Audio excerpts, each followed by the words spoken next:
Uh, I was asked to talk about what excites me. So there's no doubt that the thing that most excites me in the world is my firstborn son, Adam. He's 2.5 years old, and he's waking up every morning with a big smile. He's addicted to his iPad already, and he really lives in a carefree life. But with great powers come great responsibilities, and now I'm a worried father. And I'm worried because I need to ask myself, how is Adam going to fulfill his dreams? Is he going to have financial stability in his life? What's he going to do? And how is the world going to look like in 15, 20 years when he needs to take care of himself? And what Adam doesn't know is that the system is broken. People have been talking about it the entire day. The financial system is broken. There is no financial democracy. It's more like a tyranny today.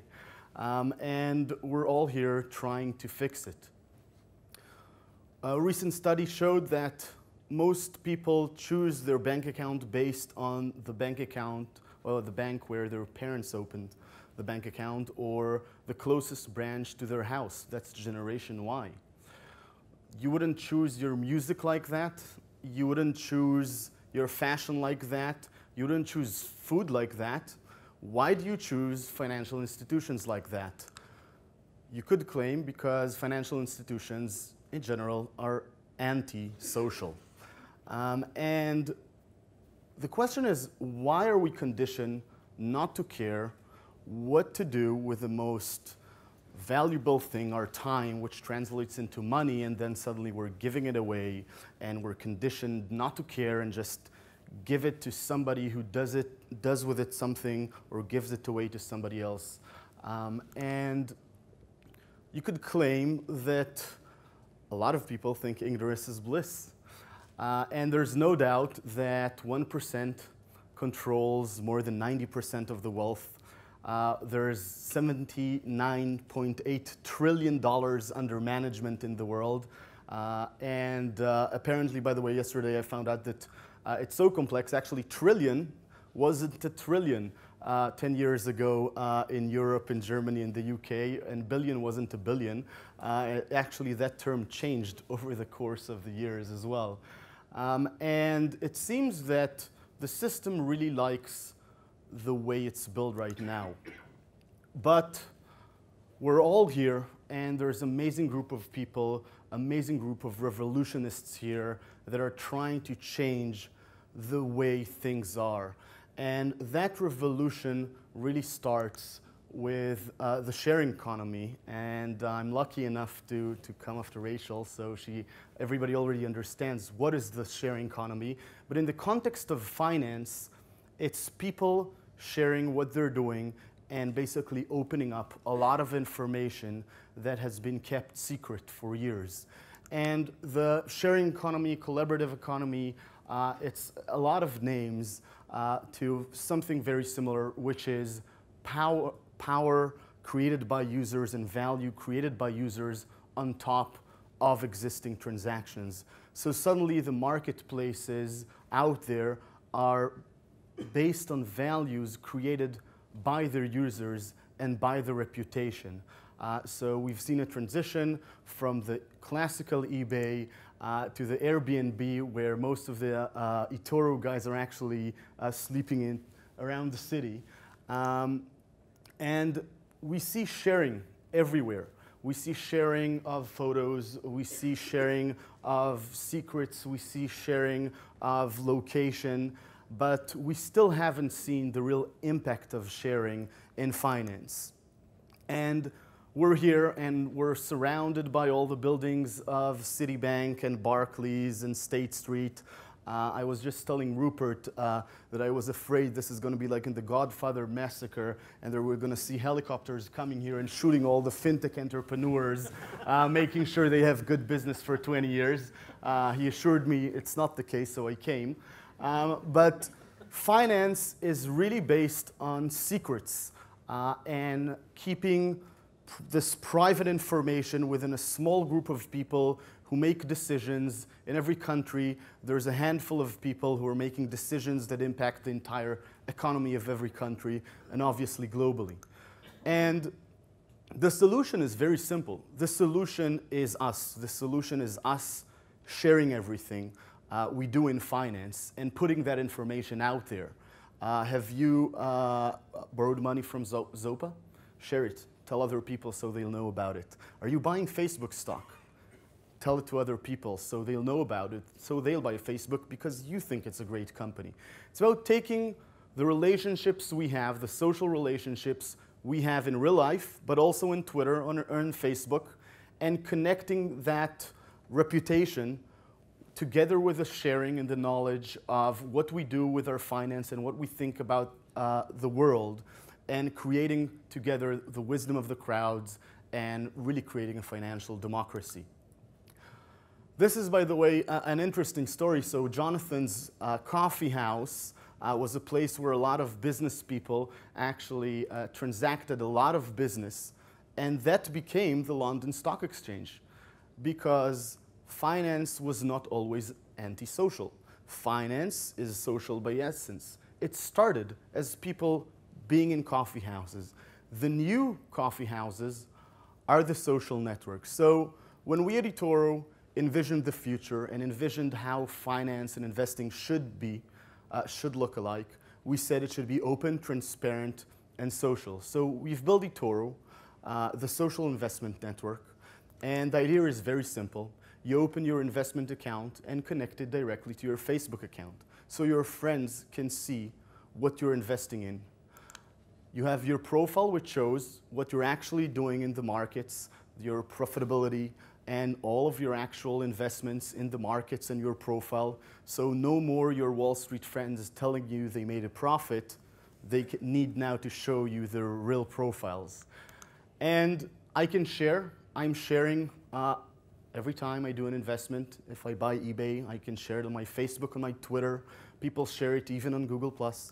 And the beauty is, because everybody's sharing everything they do, suddenly we have huge amounts of data. And we can actually show these huge amounts of data and let people search in that data and find people they're interested in.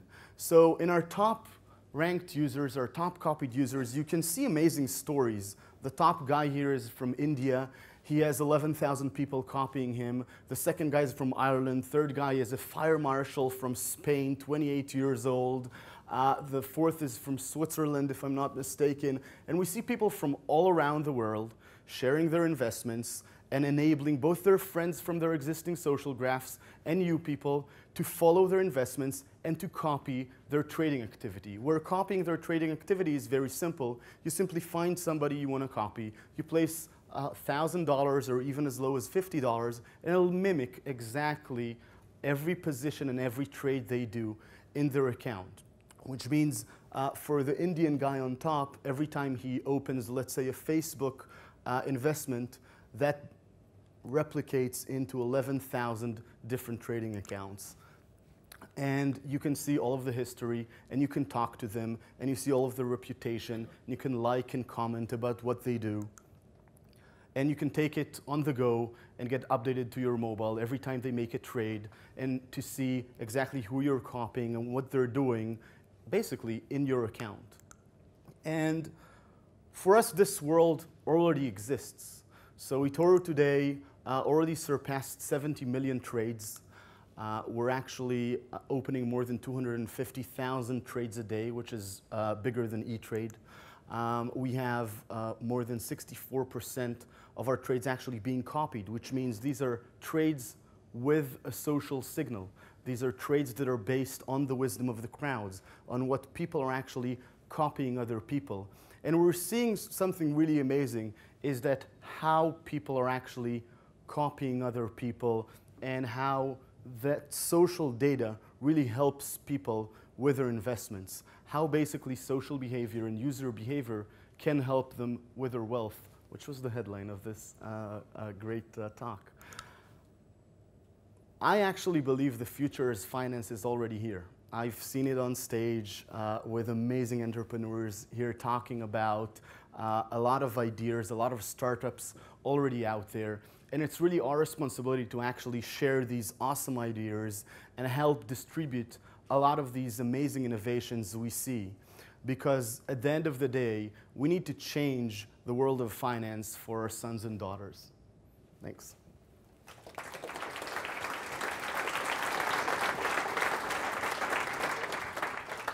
So Yoni, everybody wants to beat the market. Yeah.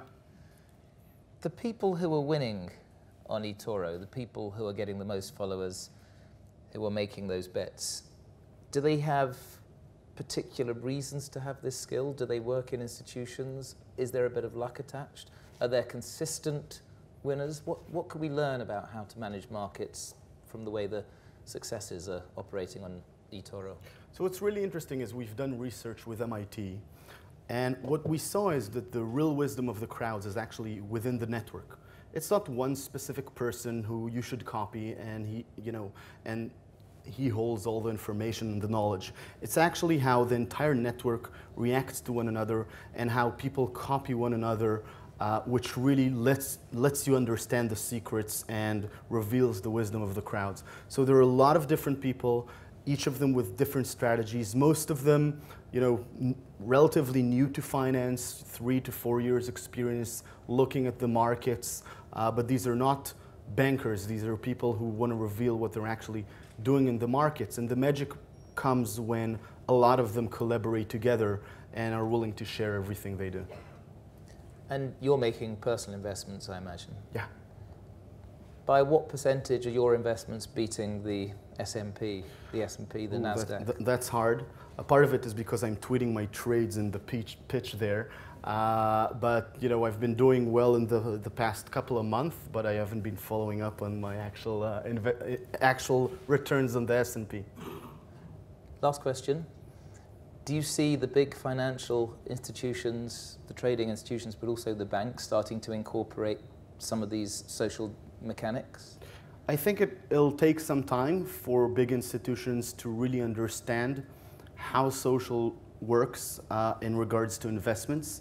And I think it'll take a lot of time and maybe forever for them to actually incorporate that level of transparency and openness needed from an organization.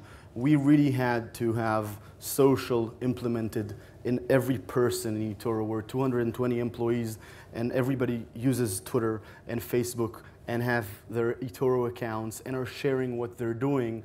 And our users need to actually share what they're doing. The existing ecosystem is completely around privacy and secrecy. And I think that paradigm shift, like a lot of different paradigm shifts we'll see, will come from newcomers rather than the existing players. Well, unless the Goldman Sachs guys kind of ambush you and take you away and get you working for them. Thank you for making the journey from Tel Aviv via New York to be here. Thank you Yoni very Assia. much. Thank you.